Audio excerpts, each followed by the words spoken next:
살렸는데 일단 그 상거대한 어제 나한테 간증한 거 있잖아요. 그래서 이제 코로나가 왔죠. 먼저 인사부터 좀 드리겠습니다. 인사부터 하고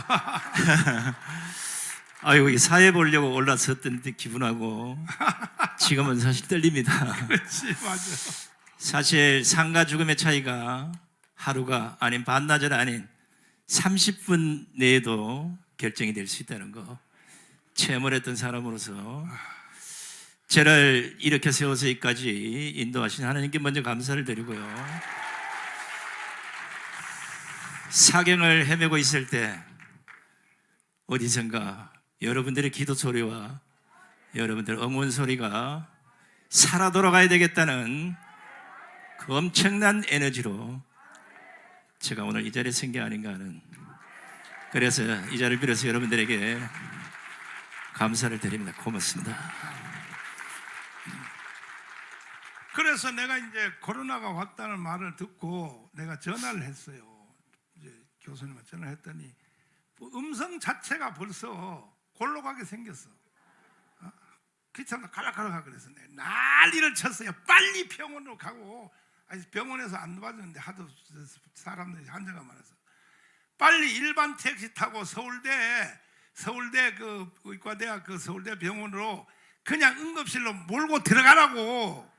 몰고 들어가면 응급실에 법상 못 쫓아내게 돼 있어. 자기 병원에 온 사람은 대책을 세우게 돼 있으니까 빨리 하라고 내가 막 여기 비서한테도 막 소리를 치고 난리를 쳤더니, 그래서 이제 서울대 병원에 가서 이제 가니까 서울대 병원은 포화 상태지. 사람들이 다 있으니까.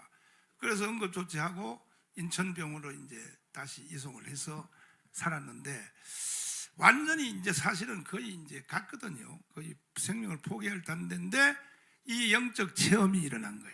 자, 거기에 대해서 말씀 한번 해주시고. 사실 제가 그 정강훈 목사님 알고 난 이후에 개인적인 연락이나 뭐 이런 것들이 좀 뭐 신뢰가 되고, 가시는 길에 제가 쓸데없는 이 뭐 피해를 끼칠 것 같아서 한 번도 전화를 해보거나 개인적 통화를 해본 사실이 없습니다.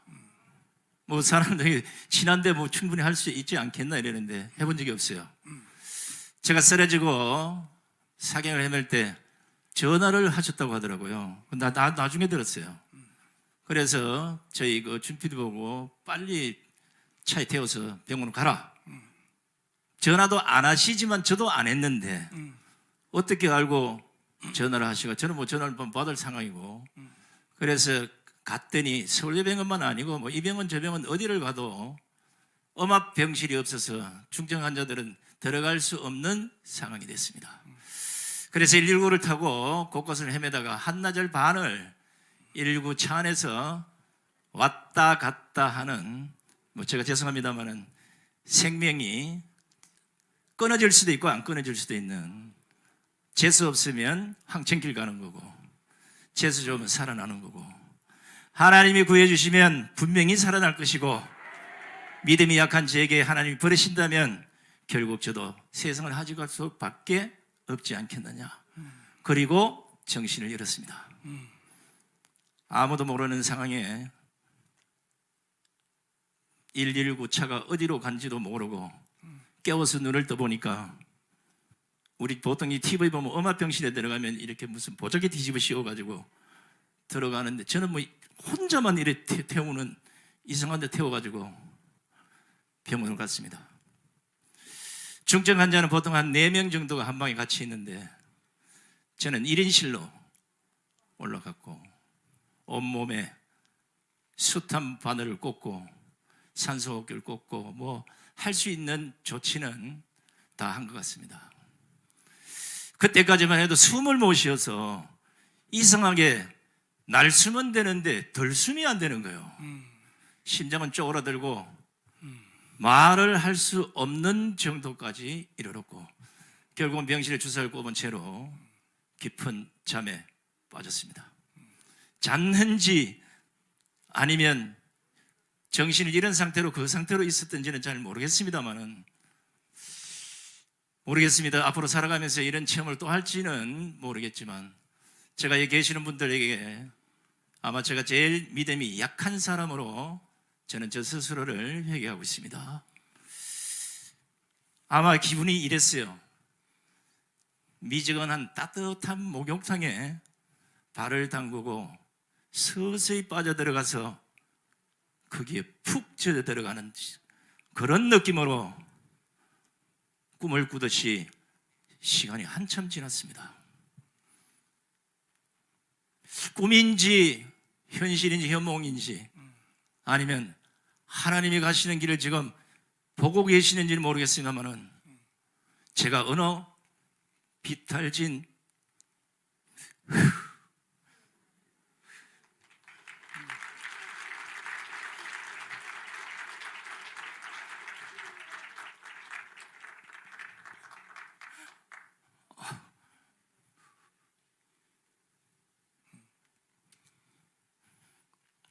무서웠습니다.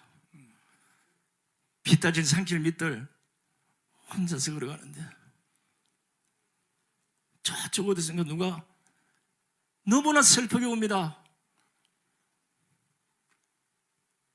저는 멀쩡한 사람으로 걸어가고 있는데 너무나 슬피 울길래 제가 도대체 누가 이 껌껌한 데서 저렇게 울고 있는가 하고 가까이 가는데 오지 말라는 거예요. 그래도 너무 궁금한 나머지 끝까지 갔습니다. 가서 보니까 앉아 울고 계신 분이 정강훈 목사님이에요.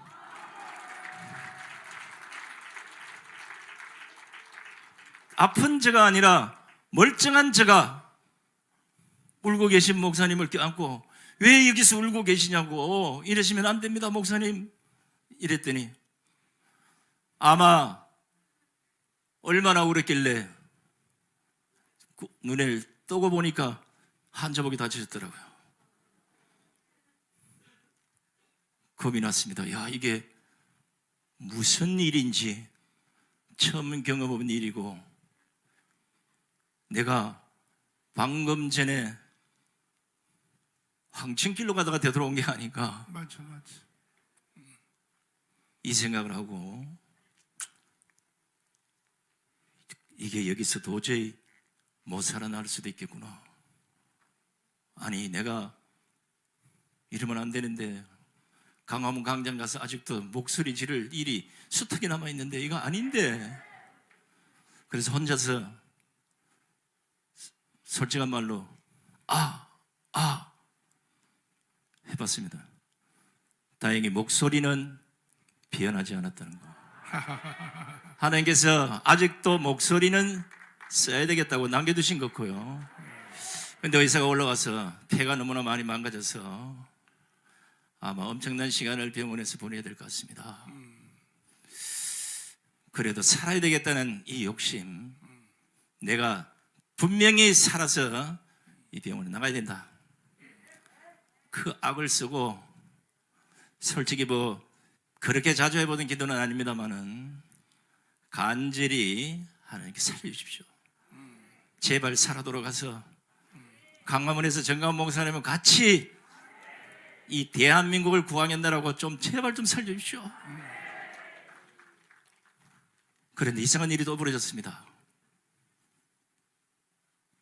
병원에 입원해서 깨어나기 전까지 밥 한 숟가락, 죽 한 숟가락, 물 한 모금 못 먹었던 제가 아침 밥상에 들어오는데 밥 냄새가 너무나 좋은 거예요. 하나님 고침. 야, 저 밥을 먹을 수 있겠는가? 뭐 보시는 하지만 뭐 허름한 밥이 하지만 뚜껑을 열고 첫 숟가락을 떴는데 어머나 밥이 꿀맛인 거예요. 모래알이나 유리알 같았던 쌀이 김치가 세상에 이보다 더 맛있을 수가 없었습니다. 밥 한 톨, 쌀 한 톨 남기지 않고 모두 먹어치웠습니다. 그 전까지는 진짜입니다. 물 한 모금도 못 마셨어요. 너무 쓰고 그거 넘기기가 너무 불편했어요. 다행히 하나님께서 잘 돌아오지 않는다는 후각과 미각까지 되돌려 주셨어. 저녁까지 잘 먹고 1인실에 평생 있어야 될 이 몸이 의사도 놀라듯이 다음날 4인실로 다시 내려옵니다.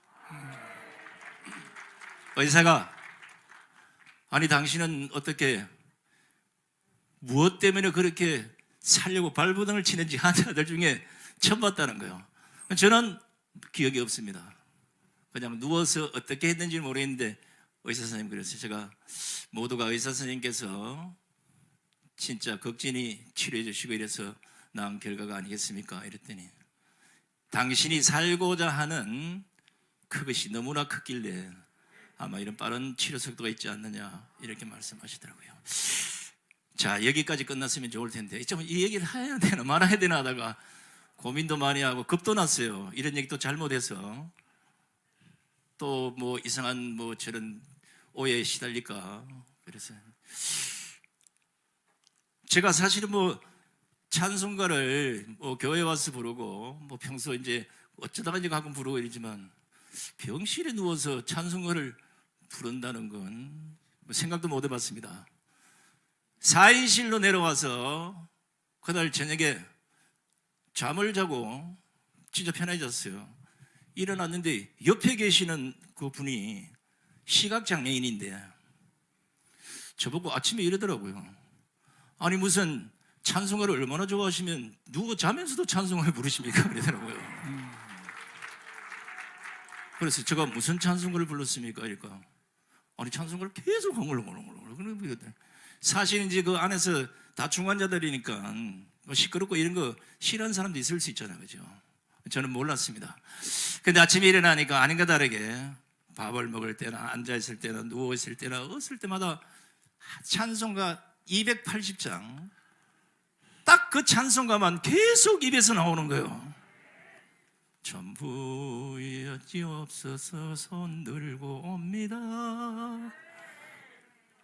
가만히 있어도 또 나오고 가만히 있어도 또 나오고 가만히 있어도.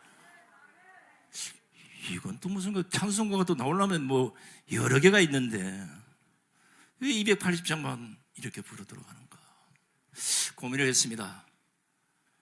이게 뭔가는 나에게 좋은 기운이 오고 있구나.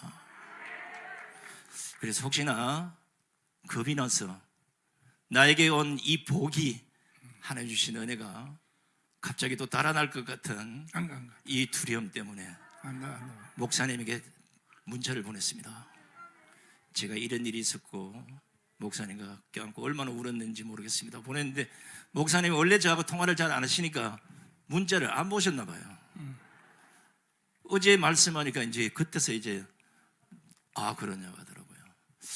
그래서 이제 솔직한 얘기로 한 45일 정도 예상했던 병원이 13일 만에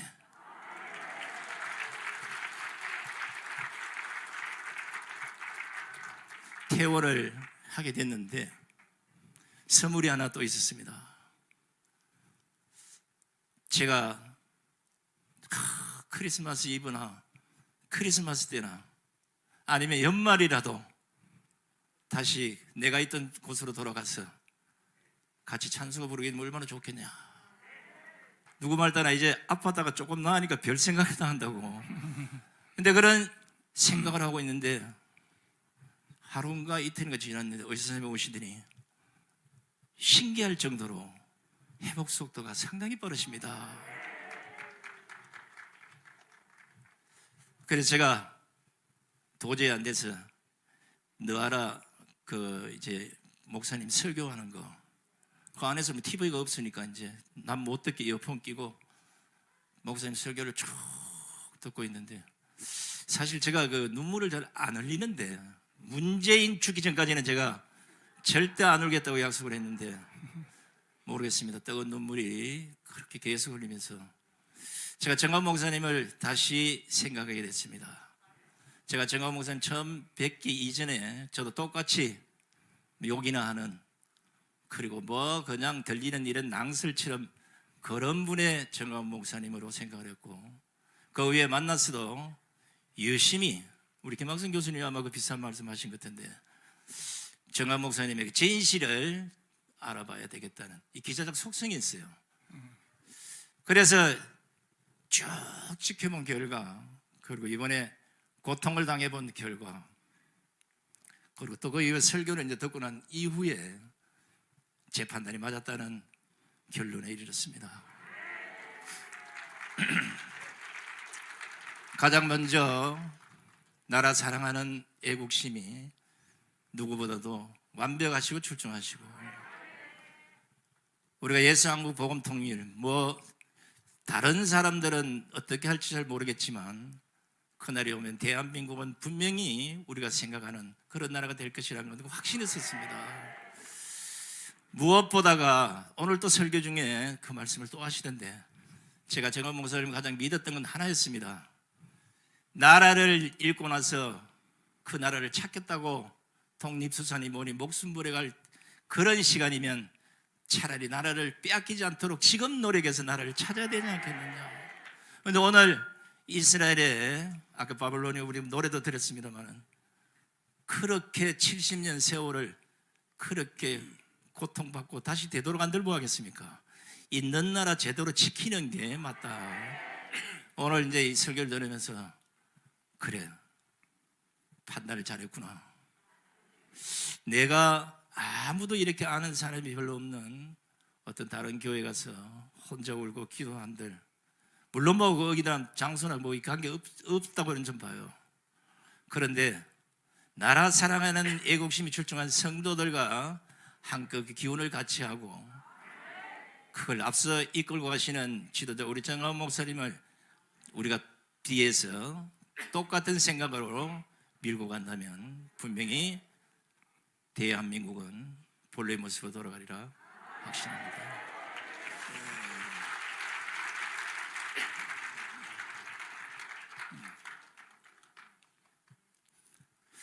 제가 이제 이걸 혼자서 가슴속에 갖고 있다가 이런 말씀이 어쩔지 모르겠지만 이걸 얘기를 잘못하면 또 이상한 일이 벌어지지 않을까. 여러분 한번 이 생가사를 한번 넘나들어 보면 눈 감으면 황천길이고 눈 뜨면 살아있는 거예요. 이건 우리 스스로, 인간이 스스로 어떻게 할 수도 없는, 이게 하나님이 계시길래 아직도 쓰임이 있는 사람이라면 건져낼 것이고 그게 아니면 보낼 것이다. 별 생각이 다 들었어요. 아니, 나름은 그래도 정가원 목사님과 함께 애국활동을 한다고 했는데 나라를 망치고 이 나라를 완전히 개판으로 만든 지금 문재인이나 이재명이나 다른 인간들은 왜 안 끌고 가는지 그런 기도를 하고 싶은 심정이었습니다. 그렇다고 미워한다고 될 일도 아니고요. 그래서 이걸 가슴속에 오래 두고 있으면 뭔가 병이 될 것 같은 느낌이 또 들었어요. 눈만 감으면 그날 그 장면이 자꾸만 떠올라서 안 되겠구나 해서 어제 저녁에 우리 국민대회 끝나고 제가 목사님 찾아뵙고 이런 상황이 계속 돌아오는데 겁이 납니다. 나는 그 현장을 꿈이든 뭐든 보았기 때문에 또다시 그럴 일이 자꾸 닥쳐올 것 같은 느낌. 아직 31일 날 이제 가서 마지막 이제 망가진 폐가 어느 정도까지 회복이 가능한지를 이제 판단을 받게 됩니다. 그날도 아마 하나님이 제게 은혜를 베푸셔서 완치가 됐으면 좋겠지만 그렇게 될 거라고 확신합니다. 그래서 어제 목사님께서 제게 안수기도를 해주시면서 하나님이 너를 구하셨다. 맞습니다. 덤으로 얻은 인생이 아니라 이제 하나님께서 명령하신 그 일을 이행하는 그런 성도로서 또 목사님과 함께 대한민국 구하는 일에 앞장서겠습니다. 할렐루야. 감사합니다. 맞습니다. 하나님의 손길은 평소에 보다가 병원의 응급실에 가보면 실감 있게 느낄 수 있어요. 똑같은 조건에 들어왔는데도 한 사람은 간단 말이야. 근데 한 사람은 산단 말이야. 거기서 하나님의 그 손길이 아주 민감하게 움직인다는 것을 병원 가보면 알 수 있어요. 우리 송 교수님은 하나님이 직접 살리셨어요. 할렐루야. 앞으로 예수한국 복음통일에 앞장서 주시기를 바랍니다. 제가 진짜 그 생각을 해보니까 하나님이 뭐 큰 일도 뭐 있겠지만 큰 일이 이제 정원 목사님 하시고 우리에게는 작은 일도 하심을 제가 느낀 게 하나 있어요. 자, 모두가 다 아파서 사경을 헤매고 손가락도 까딱거리기 싫은 그 병실에 이렇게 4명이 누워 있는데 그 4명 중에 하필이면 시각장애인 79살 되신 분이 저 옆자리에 오셨다고요. 자, 이분은 앞도 안 보이지, 중증 환자지. 그런데 저도 만약에 깨어나지 못해서 그 상태로 있으면 아마 그것도 못 도와드릴 텐데 깨어나 앉아 있으면서 그분을 보니까 내가 저분을 도와드려야 되겠구나. 그래서 화장실 갈 때도 이렇게 같이 해주시고 밥 먹고 나면 그 밥그릇 다 덮어서 이렇게 다 하시고 뭐 이렇게 했는데 뿌듯했습니다. 그 작은 공간 안에서도 하나님이 시킨 대로 그런 남에게 사랑을 베풀 수 있다는 거, 그걸 직접 체험하고 돌아왔습니다. 감사합니다. 네, 고맙습니다. 큰일 하시길 바랍니다. 오랜만에 올라왔는데 성대는 멀쩡한지 한번 내려가겠습니다. 괜찮겠습니까? 할렐루야! 됐어, 살았어. 괜찮습니다. 싱싱해. 감사합니다. 체중은 10kg 빠졌는데 소리는 더 세지거든. 반드시 하나님이 이렇게 살리신다.